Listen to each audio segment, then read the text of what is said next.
Pleasure.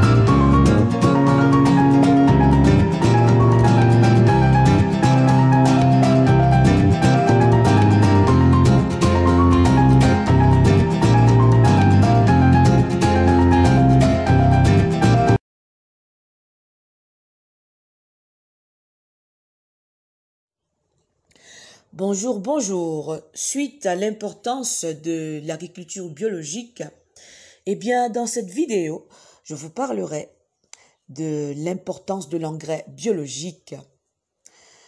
En effet, qu'est-ce qu'un engrais?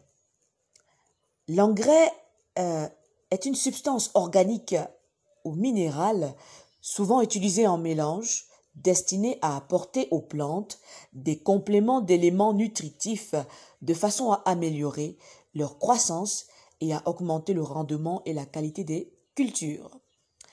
De manière générale, je me suis rendu compte que les aliments transformés sont issus de l'utilisation intensive des produits chimiques. Alors, pour que nous puissions consommer des aliments de qualité, pour que nous puissions obtenir une teinture de qualité, nous devons également utiliser, n'est-ce pas, des engrais de qualité, donc des engrais biologiques dits naturels.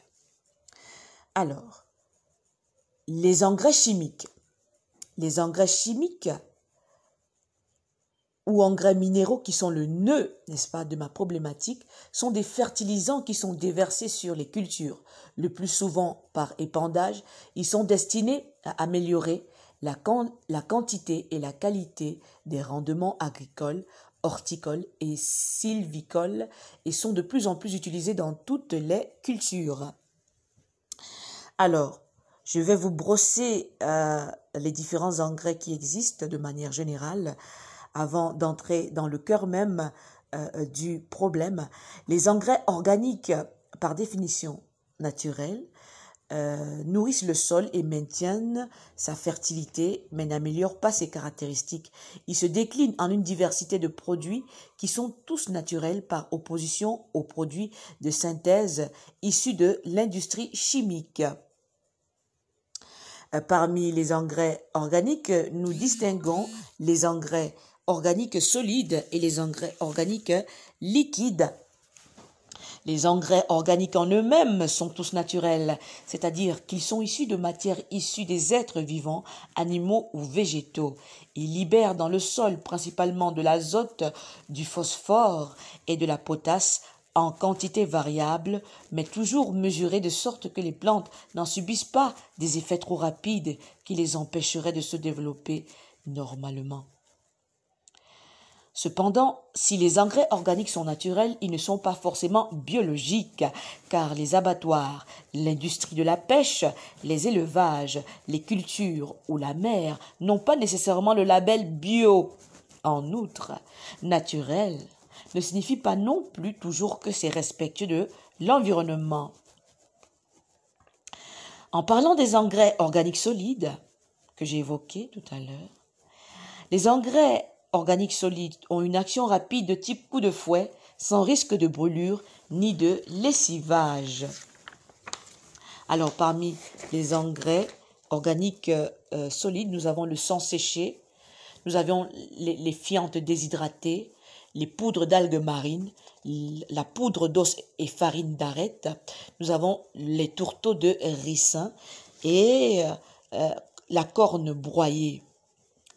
Parmi les engrais organiques liquides, nous avons le purin, nous avons les mélasses et les jus d'algues. En parlant du sang séché, il provient des abattoirs de volailles et se présente en poudre. Il apporte beaucoup d'azote et un peu de phosphate. Il s'épand au printemps sur les légumes feuilles pour une action sous 1 mois. En ce qui concerne les fientes déshydratées, il est produit par les élevages intensifs de volailles. Il est complet puisqu'il contient à part égale les fameux NPK.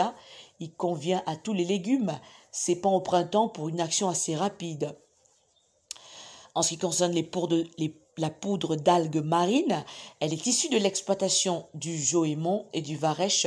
Cet engrais organique très riche en oligo-éléments s'épand sur tous les légumes au printemps et demande 1 à 2 mois avant de voir les effets. D'autres engrais organiques solides agissent de façon progressive, c'est-à-dire que la libération des éléments nutritifs peut prendre plusieurs années. En ce qui concerne maintenant la poudre d'os et farine d'arête, ces engrais riches en phosphate libèrent aussi un peu d'azote très progressivement sur l'année. Ils conviennent aux légumes, fruits et racines et s'épandent au printemps ou à l'automne. En ce qui concerne les tourteaux de ricin, issus du brossage des graines de ricin, ces tourteaux apportent beaucoup d'azote et un peu de phosphate, de potasse et d'oligo-éléments. En automne ou au printemps, ils peuvent s'épandre sur les légumes feuilles et être enfuis immédiatement pour une action progressive sur l'année. En parlant de la corne broyée, provenant des abattoirs, cette poudre se met au pied des cultures pérennes, arbustes, asperges, artichauts, à l'automne car son action est lente pour libérer azote, mais aussi phosphate, potasse, soufre, magnésie. Maintenant, je vais vous parler des engrais organiques liquides. En ce qui concerne les engrais organiques liquides, ce sont des préparations organiques peu concentrées, cuisinées par le jardinier, mais ils ont une action rapide. Le purin, le plus souvent connu comme insectifuge, ils ont aussi des vertus fertilisantes lorsqu'ils ont fermenté 3 semaines. Le purin d'ortie est riche en oligo-éléments et azote et le purin se consoude, par exemple, est concentré en oligo-éléments et en potasse. Les mélasses, elles sont issues du brossage du raisin et des betteraves. Elles sont riches en potasse. Les jus d'algues y contiennent les NPK en plus faible quantité. Bien, nous avons terminé avec les engrais organiques solides et les engrais organiques liquides. Et de manière générale, voici les autres engrais organiques qui existent. Nous avons le fumier de bœuf, nous avons le fumier de vache, nous avons le fumier de cheval, le fumier de porc, le fumier de poule, le fumier de mouton, le fumier de lapin, le fumier de ganot, les plumes, les cendres de bois, le sang desséché que nous avons évoqué tout à l'heure, les os, les cornes, la farine de poisson, les déchets de peau, l'urée et le tourteau du ricin dont nous avons parlé. Alors, maintenant, nous allons entrer dans le vif du sujet, le cœur de notre problématique, pour éviter les problèmes neurologiques, la perte de mémoire, les maux de tête et les bégaiements après avoir inhalé les herbicides et les pesticides qui causent du tort à la santé et à notre environnement,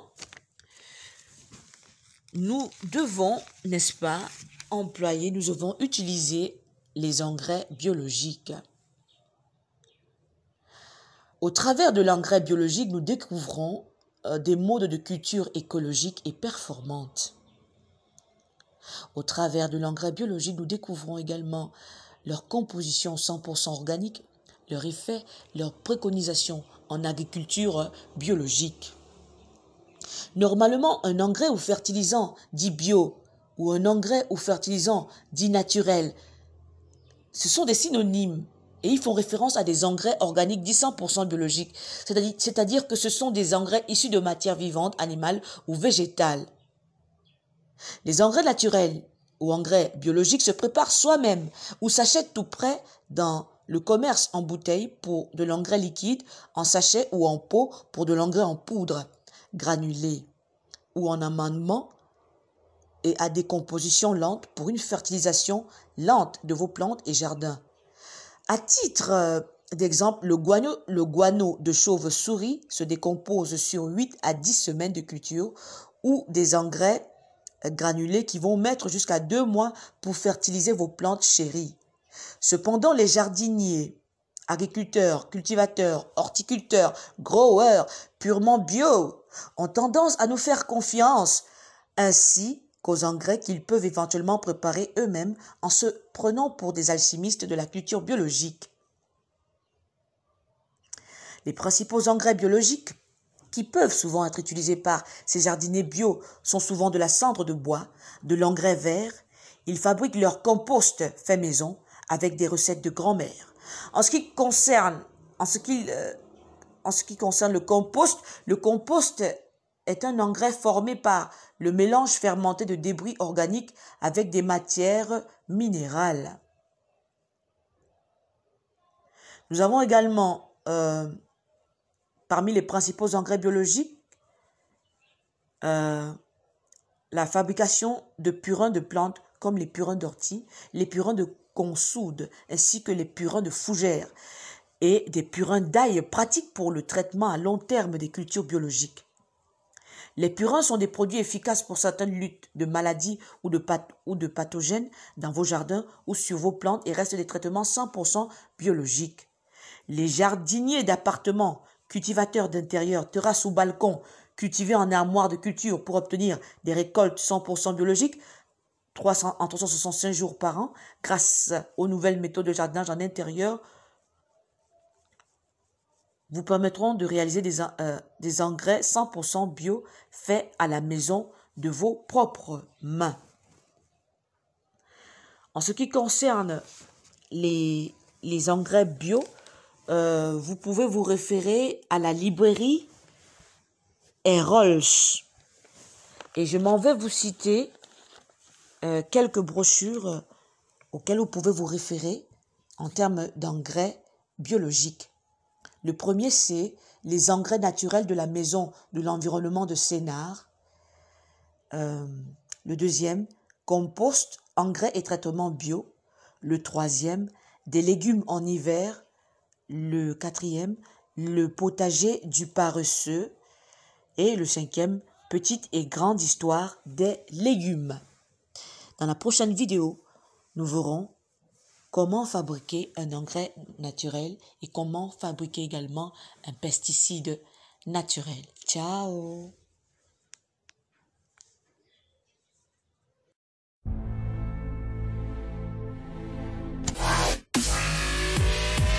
Pleasure.